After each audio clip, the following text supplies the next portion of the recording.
I am Amy Rowan, and I am here with Anka. Anka is a Grzywacz. yes.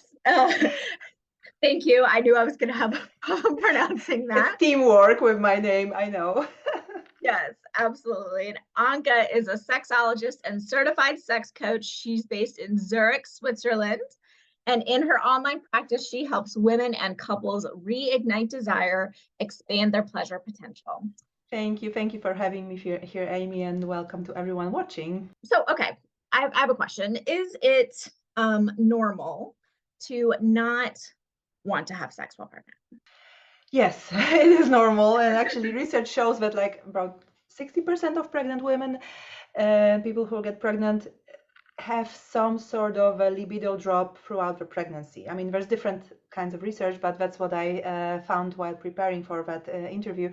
So it is normal to not want sex at all or to have much lower interest in sex, at least in parts of a pregnancy. It can be the first trimester, the second, or the third, or it can really fluctuate. There is no rule of thumb about pregnancy and sex. Yeah. And so then on the flip side, and and I think it's important to distinguish too, because obviously anyone who's been pregnant or is currently pregnant knows we feel very different, especially in those trimesters. Yes, So yes. and I Do you certainly want? found that especially during like my second and heading into the third trimester, my sex drive was kind of like through the roof. And I don't know, Same here. I don't know, is that normal? Like, I mean, I think like bigger and I was just feeling Yeah, good about myself. So like, what's that all about? yeah, same here. I mean, if we look at textbook examples, it's usually the second trimester is the sexual boom when we feel the most feminine, our figure changes, we are voluptuous, our genitals get more blood flow, so we get actually hornier. And excuse me, but at the same time, our hormones have stabilized enough for us to really feel good in our bodies and also mentally, because the first trimester is usually a bit of a, yeah, I mean, for some women it's great, and for others it's just very difficult. So the second one is usually the time to use your sexual potential to the maximum, if you are up to it, of course, and your partner is. And like you say, it was like that for you, it was like that for me, and for many women I work with. The first trimester, for some people, it's still a good time, but usually it's the most challenging one. And the third, it also depends on how your pregnancy is going, how big you are. For example, for some of us, if you're expecting multiple babies, it could be, you can really feel heavy, and it can impact your interest in anything, basically, not just sex. So the third trimester is a bit tricky again, but the second one is the time where you most likely feel or will feel your sexual best. And this, from my experience and working with women and couples in that time, is the time where women can actually expand their pleasure potential and learn how to orgasm or experience orgasms in new, deeper way. Somehow, I don't know, there's like a little bit of a click in our bodies, and we're more open. We're not worried about getting pregnant anymore because we are pregnant already. So I had two questions that just popped to mind. So the first one, the partner, what if the partner is nervous to have sex? Like, can you hurt, like, can you hurt the baby? Can you hurt the baby here? Is it okay? Is it safe? Can you use vibrators? Like, Yes, it's quite common, especially in kind of male-female couples, yeah, where the man, he cannot even imagine what's going on inside the body, a female body, so he's like absolutely at a loss. I mean, what? And do take your partner with you to your appointments, because that's also sometimes this feeling of separation is also linked to that. Like, okay, I'm going to my pregnancy appointment, he waits in the car, yeah. He can be there in the room. I mean, he doesn't have to watch the whole examination, but he can be there to talk, for example, to the physician and ask his questions. So that's something to think about. And another important skill, which will impact your ability to experiment sexually as well, we need to take that into account. But thinking on the physical and kind of emotional, spiritual side of sex, you sort of get into a different substate. I mean, you like such magic is happening inside your body when you're pregnant that it can help you open up to those not so obvious aspects of sexuality, like really feel, you can open and you can connect with your energy, with your partner, share the love. It's not so physical. It's more about kind of bonding and that energy aspect of sex that can happen. Another thing is more plain, let's say, as I mentioned, our body changes in such a way that it can become more sensitive to stimulation because of the blood flow, because of the hormonal play, because of the changes in size, which also like our skin has to stretch a bit. And for some women, it can be uncomfortable, but for others, it will be like, I've never felt pleasure in this part of my body. Or, yes, I'm talking about all these orgasms, which, like, even if we leave the names out here, like that happen deeper within the vagina, not from the stimulation of a G spot or the G zone that most of us have heard of. This one is more towards the opening of the vagina, whereas there's also pleasure spots deeper in the vagina, somewhere like behind and in front of the cervix, or even the cervix itself can produce interesting sensations.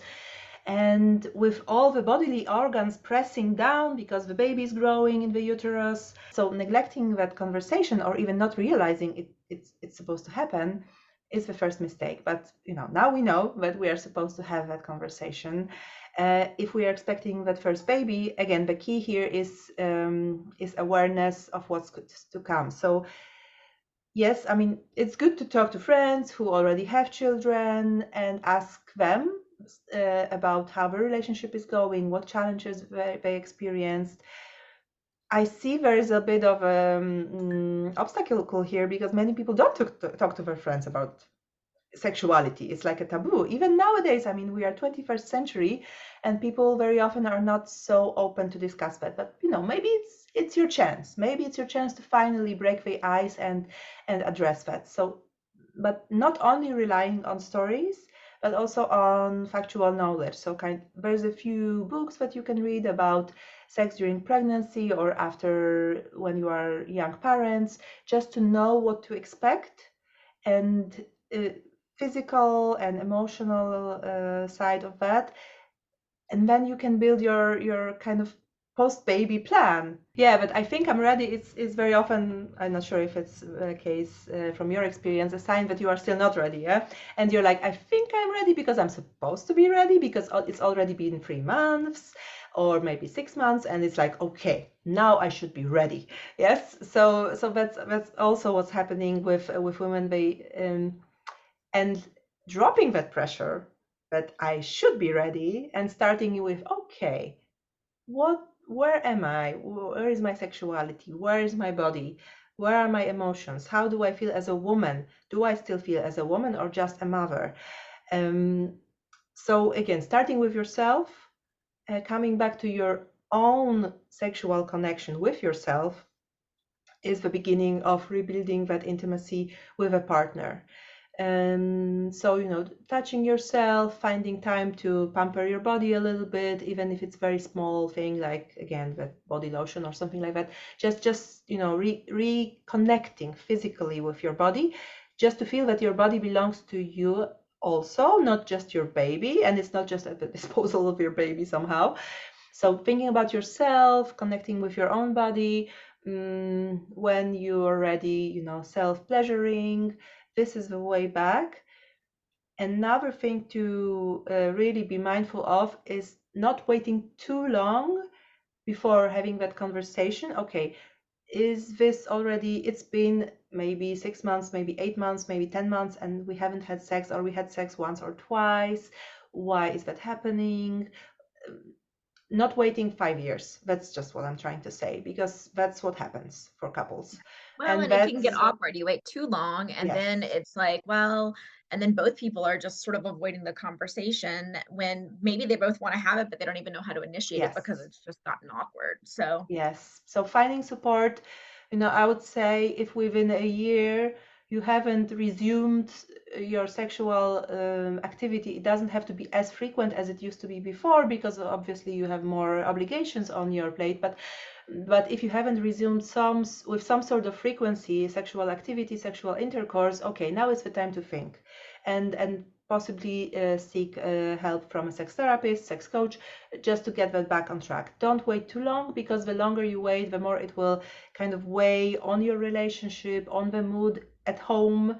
This will also be like, even if the baby will be impacted, because you will be stressed out or anxious, or you will argue more. So don't leave it.